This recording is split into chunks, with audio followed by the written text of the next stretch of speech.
কিছুদিন ধরে newsfeed open করলে প্রায় সামনে এই ভিডিওগুলোই আসতেছে যে প্লাস্টিকের বোতল দিয়ে চুড়ি বানানো। সো আজকে আমি ট্রাই করব, দেখি কেমন হয়।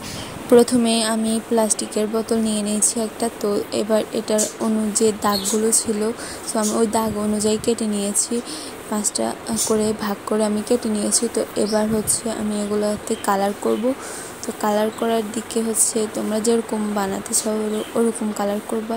তো অনেকে দেখি ফ্লাওয়ার ও আর্ট করে, আমি 2 রকমেরই বানানোর ট্রাই করছি, দেখি কোনটা কেমন হয়। তো আমি 2-3টার মধ্যে আমি রেড কালার করে নিয়েছি। রেড না, ঠিক pink colour and red colour mix করে ইউজ করছি।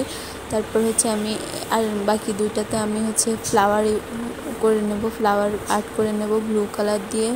তো এটা তোমরা তোমাদের ইচ্ছা মতো সুন্দর শেপ দিয়ে এঁকে নিবা ফ্লাওয়ারগুলো।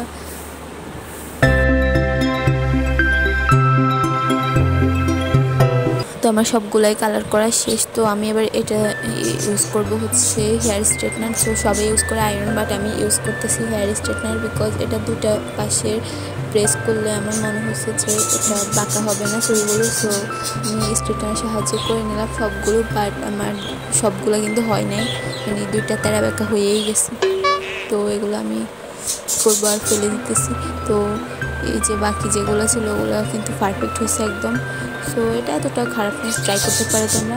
সো ভিডিওটি ভালো লাগে থাকলে লাইক করবা অ্যান্ড সাবস্ক্রাইব করবা চ্যানেলটি। So thank you for watching my video.